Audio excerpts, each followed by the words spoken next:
Type 1 diabetes. Living with this for going on 50 years. I'll be 60 next week, in fact. And I figured, why not start a video blog of living with this for the last 50 years. November 9th, 2015 will be my actual anniversary date. Um, I'm still here, so I must be doing something right. Like I said, this is all new to me. Um, if anybody has questions, about type 1, it seems everything we see nowadays on TV and advertising of new drugs and things of that nature seems always to be dealing with type 2 diabetics. And it seems the type 1 diabetics, information and care and all that just seems to have fallen by the uh, wayside. Um, you know, uh, I know we are only a small percentage of all the diabetics out there, type 1s. I think the type 1 diabetics are only compromise 10% of all the diabetics out there. And, you know, uh, there are differences between type 1s and type 2 diabetics.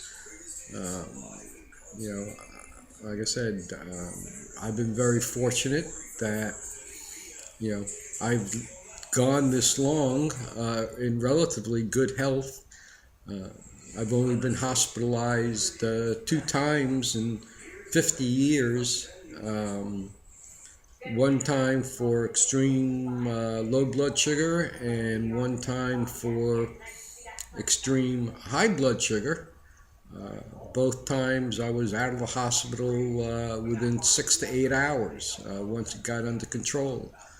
Um, Other than that, I've never been hospitalized for this disease. Um, yeah, I have some minor complications. I have some minor neuropathy in my feet. Um, I have to deal with hypoglycemic unawareness. I don't get any symptoms of low blood sugar. I've seen my sugar go down as far into the low 40s and have absolutely zero symptoms of low blood sugar. Um, I don't. I just test myself as much as 8 to 10 times a day. Um, that's the only way I really know when my sugar drops on me. I've seen it drop 15 minutes, a half an hour after I've eaten a full meal, lunch or dinner. And I don't have any explanation as to why it dropped that drastically.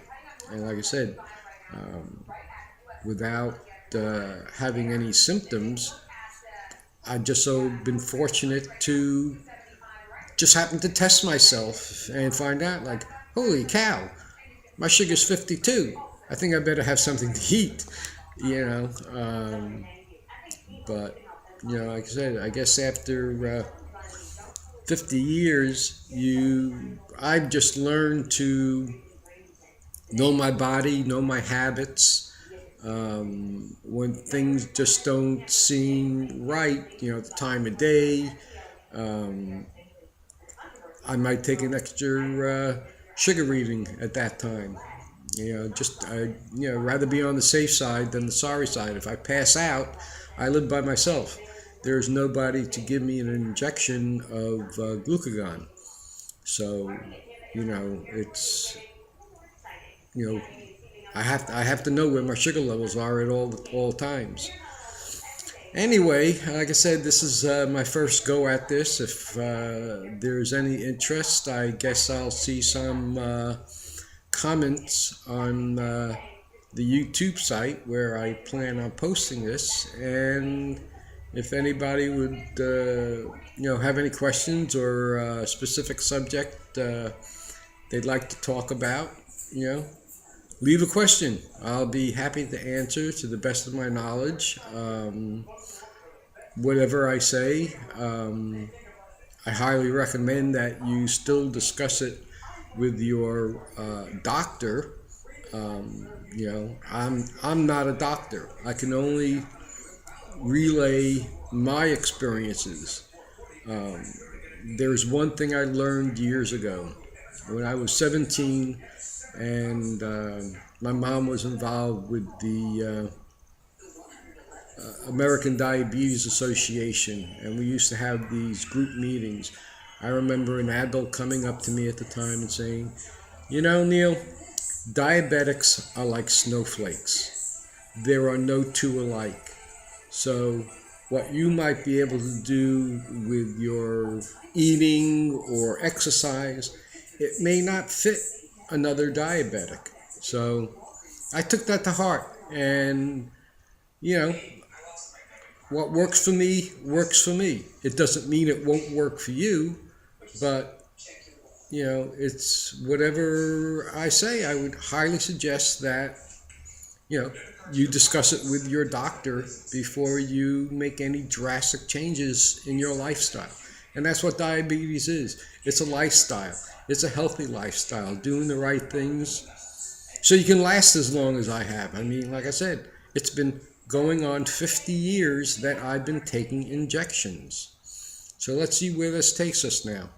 Thank you.